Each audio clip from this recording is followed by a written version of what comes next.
The film you're about to see explains how a human being is created and which stages he goes through to come into existence. This film is about you.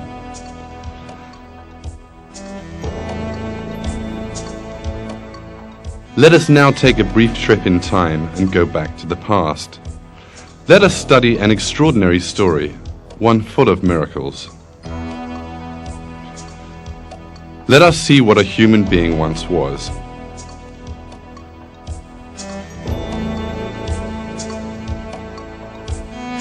A single cell in the mother's womb. A helpless thing in need of protection, smaller than a grain of salt. You too once consisted of this single cell, just like everybody else in the world.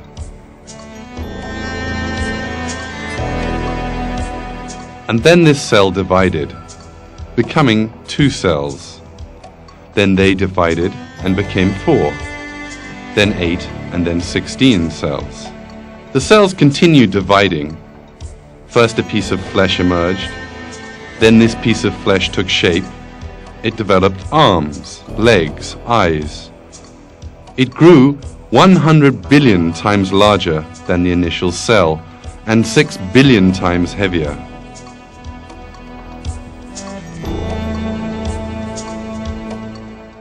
God performed a string of miracles and created the human being you are watching in this film, who was once just a drop of water.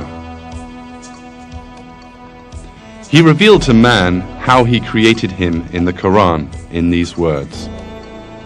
Does man think that he will be left uncontrolled, without purpose? Was he not once a drop of ejected semen?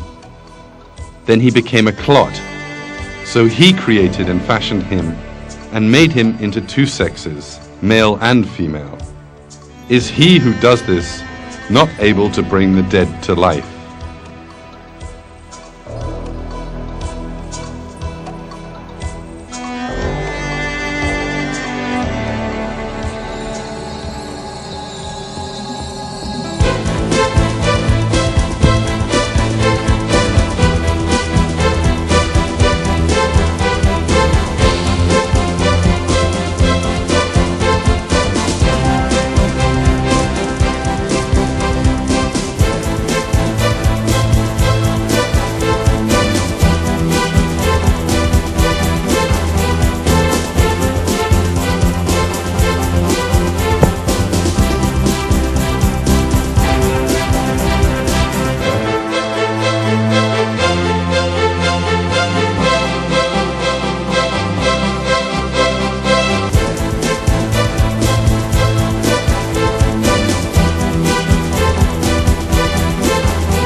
Wrapped up in our daily lives, we are most of the time unaware of the one most important miracle taking place before our very eyes.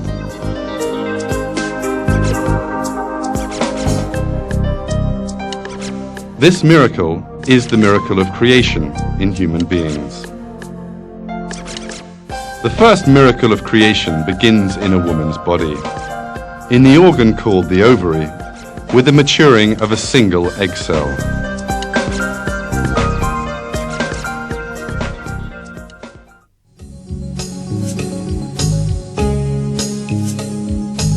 There is a long journey ahead of this maturing egg. It will first enter the organ known as the fallopian tube, then travel through this for a long distance and finally reach the mother's womb.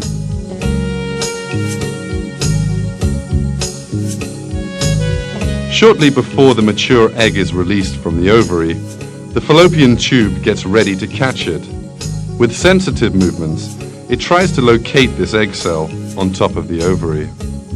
As a result of this search, the fallopian tube finds the maturing egg and pulls it into itself, and the egg's journey has begun at last.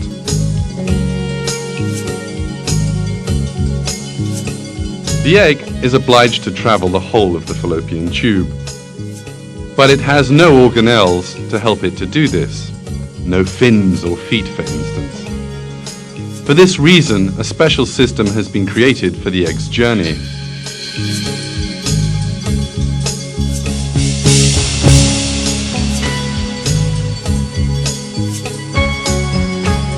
Billions of cells on the inner surface of the fallopian tube have been charged with ensuring the egg reaches the womb.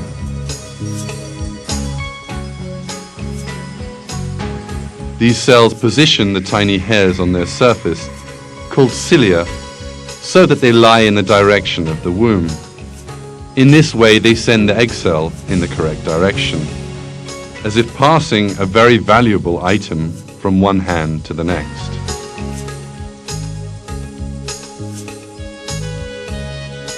Consider this for a moment. These tiny hairs are part of a highly intelligent plan and have been situated just where they need to be in just the shape they need to be. All of them together, they perform a carrying motion in a unified direction.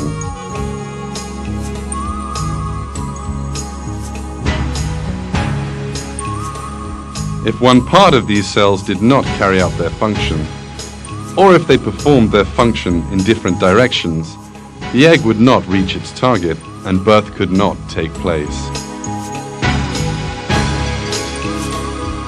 God's creation, however, is flawless, and every cell carries out the task assigned to it without error. In this way, the egg cell progresses straight to the place which is being specially prepared for it, in other words, the mother's womb. But the egg cell, being so carefully carried, has a lifespan of only 24 hours. If it is not fertilized within this time, it will die. It needs a vital material in order to be fertilized: the sperm, which will come from the male body.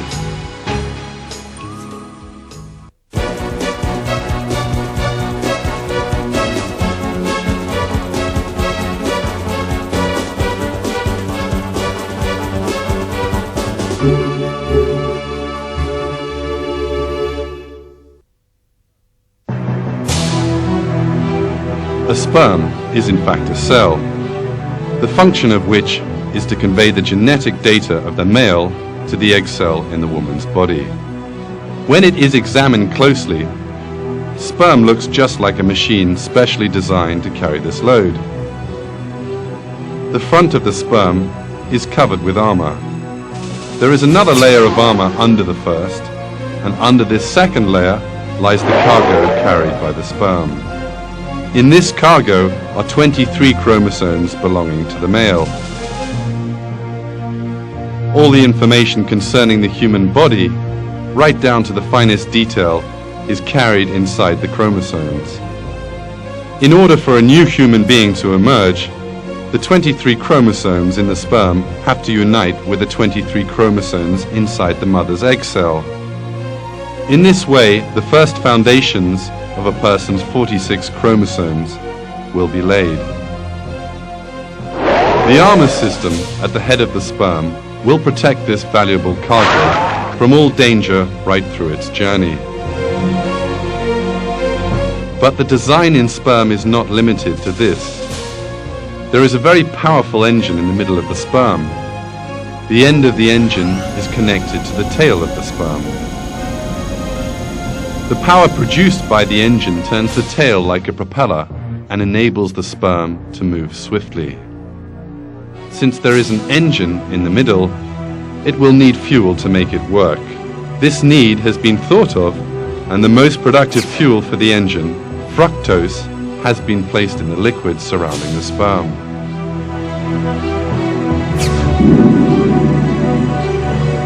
In this way, The fuel for the engine is provided throughout the length of the journey it will undertake.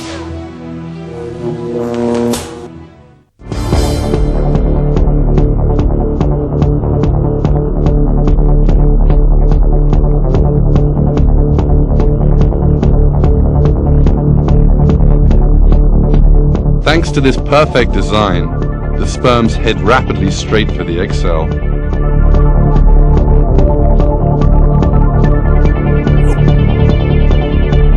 When the length of the sperm and the distance traveled are considered, it emerges that this is relatively as fast as a speedboat.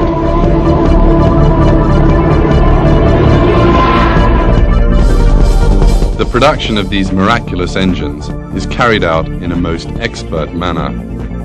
Inside each of the testicles, the sperm production centers, there are microscopic tubes of a total distance of around 500 meters long.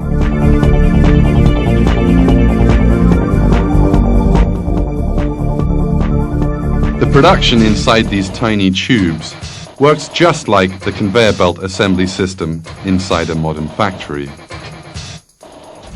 The sperm's armor, engine, and tail parts are assembled onto one another in turn. What emerges as a result is a real wonder of engineering. We have to think a little in the face of this reality. How do these unconscious cells know how to prepare the sperms in the appropriate form, despite the fact that they know nothing about the mother's body?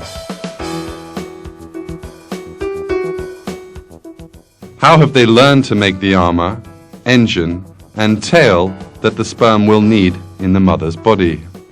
With what intelligence do they assemble these components in the correct order? How do they know that the sperm will need fructose? How have they learned to build an engine that runs on fructose?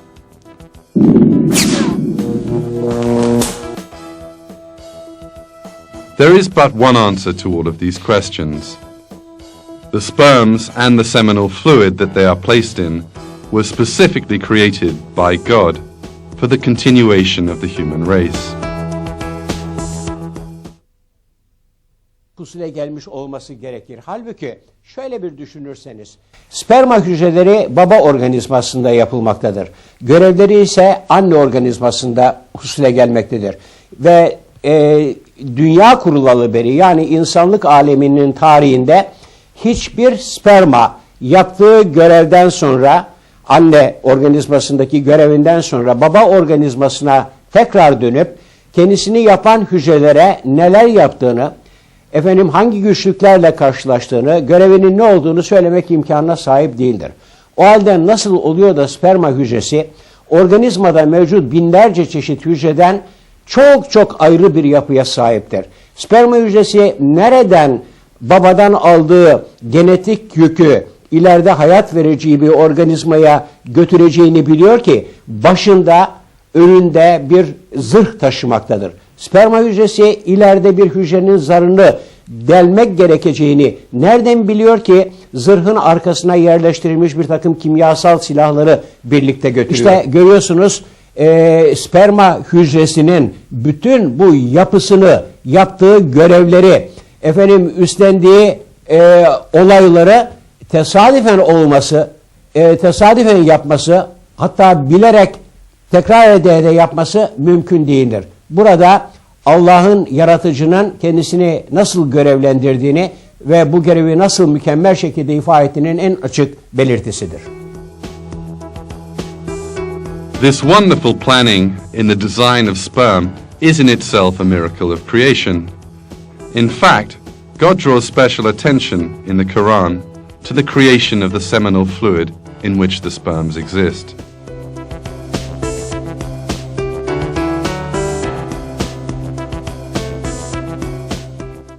It is we who have created you. Why then do you not accept the truth? Have you ever considered that seed which you emit? Is it you who create it, or are we the creator?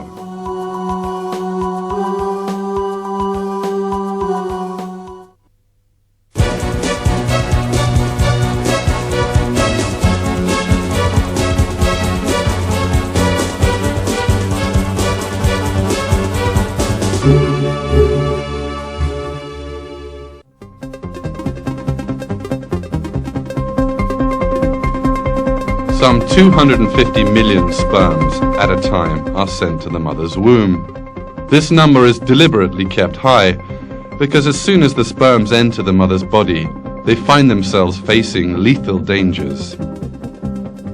There is a dense mixture of acids in the mother's reproductive organs designed to combat bacteria. This acid mixture is also fatal to sperms. Within a few minutes, the walls of the womb are coated with millions of dead sperms. A few hours later, most of the 250 million sperms will have died.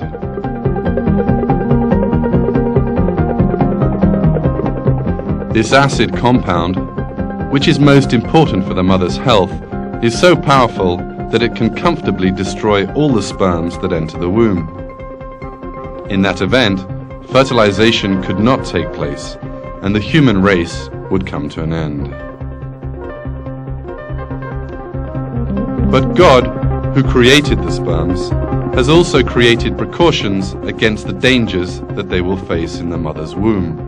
While sperm is being produced in the man's body, a basic compound is added to the fluid that contains the sperms. This compound partially eliminates the effect of the acid in the mother's womb.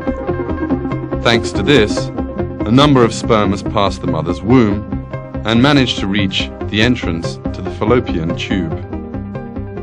If you'll notice, the sperms all travel together in the same direction. But how do they find this right direction? How do they know where the egg, no larger than a speck of dust, is? The sperms find the way to the egg because another perfectly created biological system comes into action. The egg gives off a chemical signal to attract the sperms, which are about 15 centimeters away from it. The sperms head straight to the egg thanks to this signal.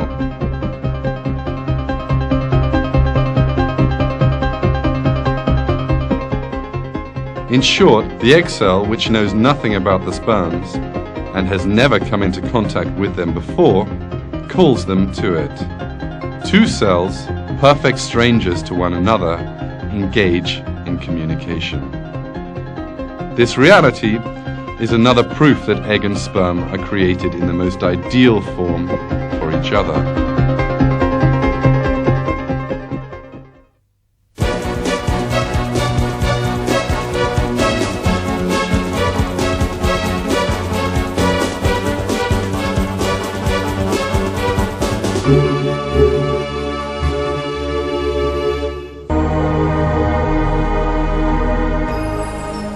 Finally, around 100 sperms manage to reach the egg. Yet the race is not yet over, because only one sperm will be allowed inside the egg. So another race begins. There is one particularly important obstacle confronting the sperms. This is a hard protective layer surrounding the egg, which kills off any unwanted microorganisms that may approach it. It is also extremely difficult to penetrate. In order to overcome this obstacle, special systems again are created in the sperm. Underneath the armor in the sperm's head, it houses secret weapons, which it has so far concealed.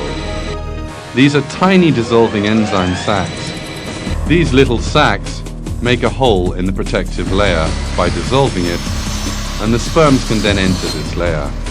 While the sperm is moving ahead inside the layer, the armor at the end gets worn away, eventually falling apart.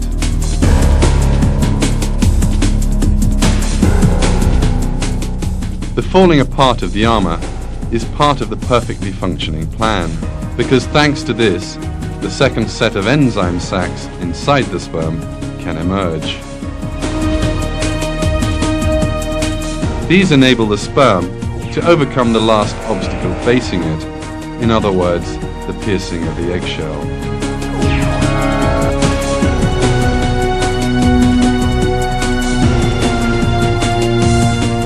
You are now looking at pictures taken by an electron microscope.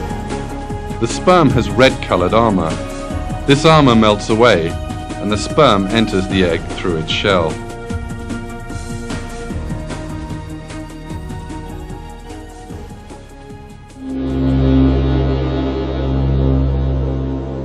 The flawless conception in the coming together of sperm and egg does not end here. As soon as the sperm reaches the eggshell, yet another miracle takes place. The sperm suddenly abandons the tail, which has brought it all this way. This is essential, because if the sperm did not do so, the tail, which is constantly in motion, would enter the egg cell and destroy it. The discarding of the tail section resembles the way a rocket might jettison its spent fuel tanks on leaving the atmosphere, having no further use for them. But how can the tiny sperm make such a fine calculation?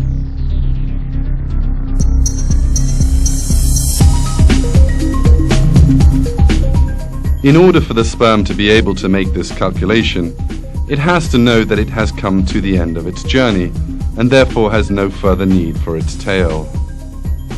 But a sperm is an unconscious biological machine, which has no intelligence and is not able to perceive its surroundings. God, who creates sperm, created it together with a system that enables the tail to fall off at just the right moment. The sperm, abandoning its tail, pierces the egg and deposits the load, in other words the chromosomes, through the hole it opens up. The process of the carrying of the genetic data in this way comes to an end. As a result of the harmonious functioning of hundreds of different and independent systems, genetic data regarding the man's body reaches the egg cell. As we have seen, even just the union of sperm and egg is only possible thanks to a perfect planning and design, leaving no room for any coincidence.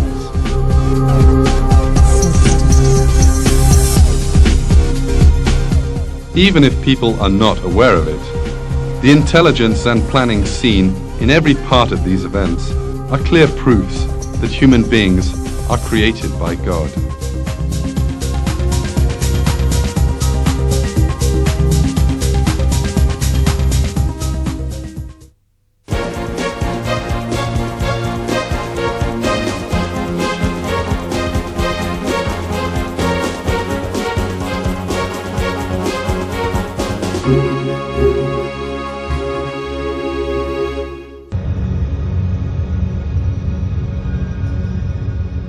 You are looking at an egg cell which is not yet joined with a sperm. The genetic data of the sperm and the egg are side by side. But one of the greatest miracles in the world is about to happen. Two sets of genetic information are about to mix with one another to form an entirely new human being. And union has happened. This first cell is called a zygote. It may be hard to believe, but inside this cell is all the information regarding a person as yet unborn. The unborn baby's eyes, complexion and hair color, the shape of his face, and all his other physical features are encoded here.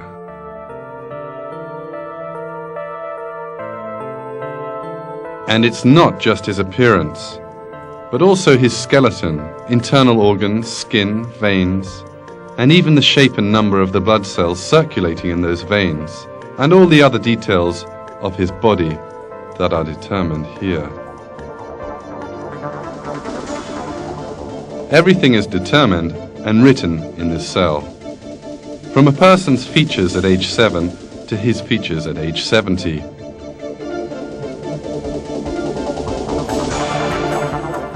Shortly after fertilization, the cell will perform another very surprising action. It divides and two new cells form. Then these cells divide again and become 4 cells. The construction of a new human being has now begun. But why does the cell decide to divide? Why does it have the task of building a new human being?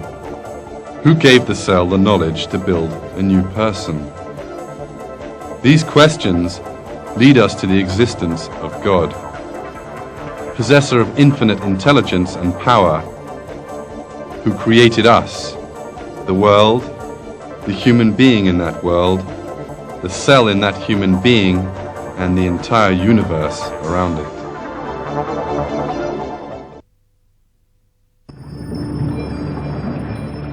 At this moment, you're seeing the journey inside the fallopian tube of the constantly dividing and multiplying cell. This collection of cells is known as a morula.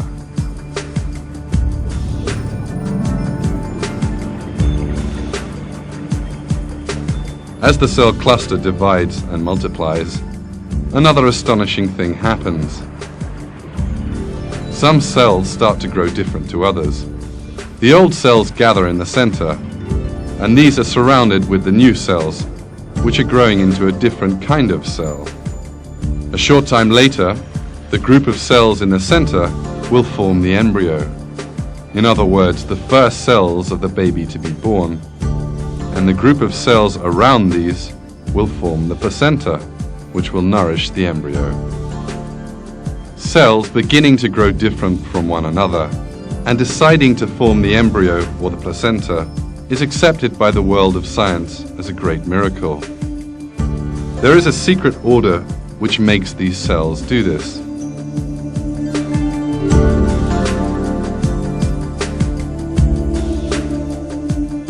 About 4 days after fertilization, the dividing cells reach an area specially prepared for them, that is to say, the mother's womb. In order not to be expelled from the body, they have to cling on to the womb. However, the newly forming embryo is a round cluster of similar cells. It has no special hook or extension to enable it to cling on anywhere. So how does it stick to the wall of the womb?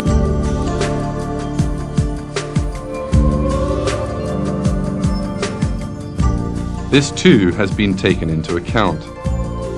When these cells reach the wall of the mother's womb, a special system goes